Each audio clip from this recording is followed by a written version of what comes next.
Olá, hoje eu vou falar sobre um assunto assim bem complexo, né? Pouco discutido. É um assunto que eu gosto muito. A temática é sobre a formação do intelectual, né, no Brasil. E, assim, em primeiro lugar, esse intelectual nessa fala é um intelectual, no meu entendimento, que participa da sociedade, é um intelectual pragmático, filosófico e pragmático. É um tipo de personagem social que tenta atuar e atua no mundo em função da quebra de paradigma ou da mudança de pensamento em determinada sociedade. É um intelectual preocupado com o bem comum, preocupado com questões socioeconômicas, políticas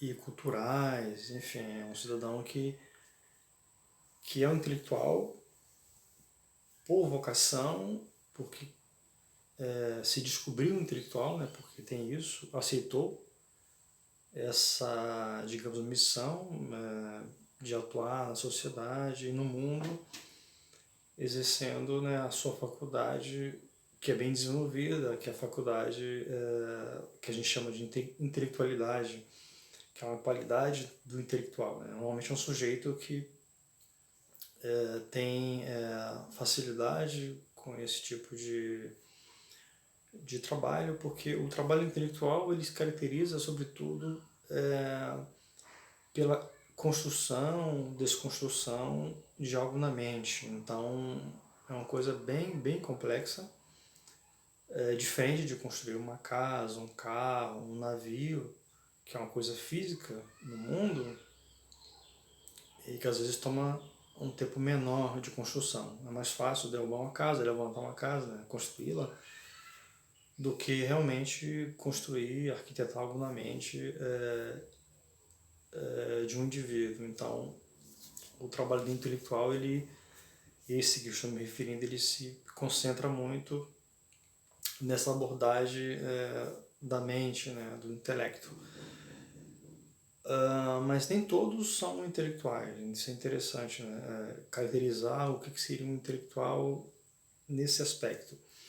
Por exemplo, a gente pode ter um professor, dois professores no caso, né? E um deles não é intelectual nesses termos que a gente está aqui falando, discutindo, né? Porque na medida que um desses professores é aquele professor técnico que chega ali, né, apresenta conteúdo tal, ele não se descobriu, ele não tem vocação para o trabalho intelectual, na verdade.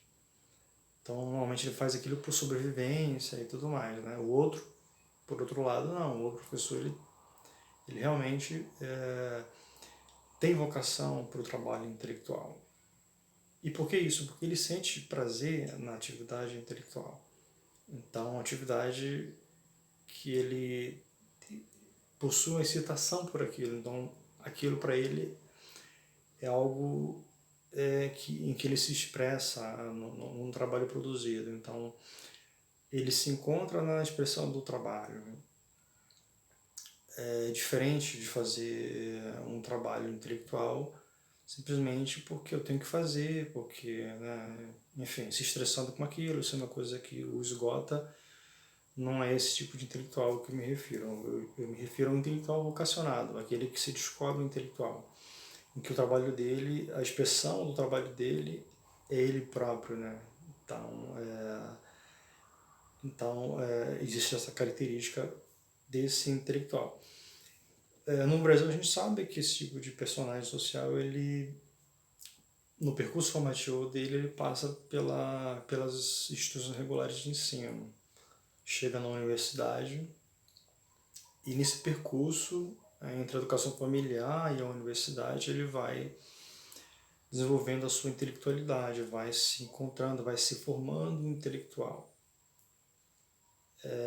É um processo longo, que não vai se completar durante a vida inteira do sujeito, então é um trabalho inesgotável, uma formação que não se esgota, E, e é interessante porque o intelectual ele precisa desse encontro com a cultura, com o conhecimento, dentro de um ambiente social. Então, ele entre os sujeitos, ele vai se desenvolvendo, ele vai se formando nessa relação com os outros e com a cultura, sobretudo, e com diversos tipos de conhecimento, né? Porque esse intelectual, como ele tem um interesse social, econômico, político, cultural, enfim, né, várias temáticas o interessam no sentido de contribuir com a sociedade para que ela se desenvolva, né, se torne um lugar melhor para se viver.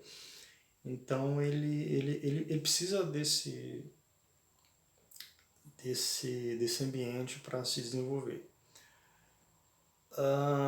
Por outro lado, a gente percebe também que a nossa sociedade brasileira, por exemplo, ela está organizada de uma maneira em que esse tipo de personagem ele não tem muitas assim, oportunidades de aparecer. Então, muitas vezes a gente encontra um sujeito que tem uma capacidade intelectual, tem uma vocação para o trabalho intelectual, mas não é permitido, né? Não há oportunidades nesse sentido. Então a gente perde aí uma série de talentos, né? Porque os mecanismos sociais, as estruturas sociais não permitem e não promovem esse tipo de aparecimento desse personagem.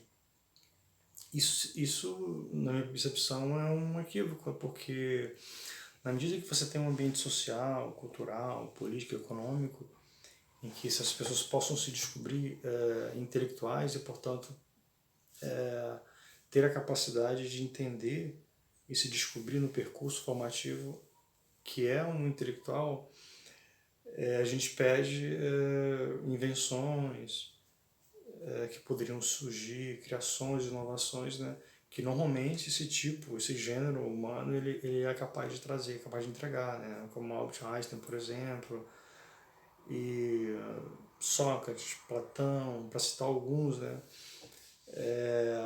Que contribuíram para a sociedade, mas que tiveram, né, um ambiente propício para aquilo, né? Porque como se trata de algo que sobretudo está relacionado à mente, está relacionado à criação intelectual, se a gente tem um ambiente que a gente não permite que as pessoas se expressem ou pensem de uma maneira um pouco diferenciada, porque é um controle social muito grande, a gente acaba, a sociedade acaba naturalmente bloqueando e colocando barreiras, né, para que esse tipo de indivíduo ele possa se expressar, possa aparecer, possa se reconhecer e assumir esse tipo de vocação, né? Porque tem isso, porque o cidadão ele pode ser um intelectual, mas não assumir essa intelectualidade, portanto não atuar no mundo, não se expressar no mundo como tal, que é um prejuízo social, porque a sociedade seria beneficiada, né, em termos de país, não seria um país mais independente, porque teria uma geração de inventores, né, de criadores, de pessoas que usam a intelectualidade para criar, para produzir e para entregar coisas, né, inéditas, não ficar reproduzindo algo que alguém já fez. Então, um país independente ele precisa desse tipo de personagem, precisa incentivar que apareça esse tipo de personagem. Né? Porque esse tipo de intelectual que eu me refiro não é aquele sujeito que pensa, né? Ele pensa e pensa, mas pensa para ele e tal. Não tem uma atuação no mundo. Né? Esse ele se esconde, ele não é um intelectual nesse sentido. Né? Ele pode vir a ser se o ambiente, a estrutura social, ela criar uma situação e promover, né, esse tipo de personagem, no sentido de ele vir a entender a sua importância, se reconhecer, né, entender que essa é a sua vocação. Então a gente poderia ter aí uma série de estratégias para que esse tipo de personagem ele fosse um pouco mais visto, digamos assim, né? E colocado em discussão também, porque isso não se discute muito essa temática. E uma temática tão importante, tão sensível,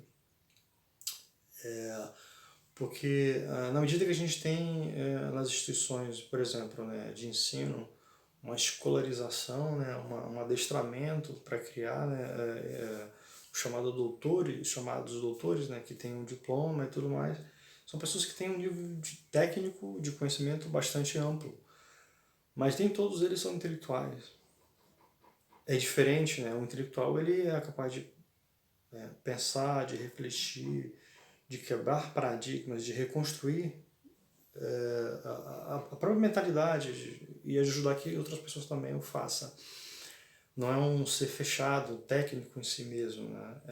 O intelectual, o filósofo, que às vezes eu chamo, é um intelectual que também no seu trabalho ele usa da arte, né? Porque quando ele expressa o trabalho, né, que pode ser uma invenção física, pode ser uma teoria, pode ser algo escrito, algo falado, que vai no sentido de reconstruir a mente, de reconstruir aquela forma de pensar em uma sociedade. Então, ele normalmente tem um impacto social bastante relevante, porque muda estruturas de mente, né?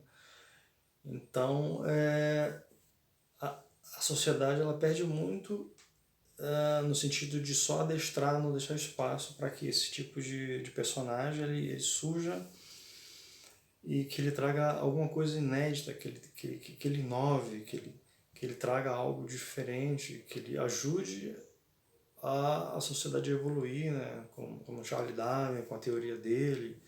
É um exemplo de intelectual pragmático que ajudou muito a sociedade a evoluir nessa questão do processo evolutivo das espécies. Então, a genética certamente encontrou aí um cenário propício para se desenvolver, baseado numa atuação no mundo de um sujeito fora do comum, né, que pensou fora da caixa, digamos assim, né.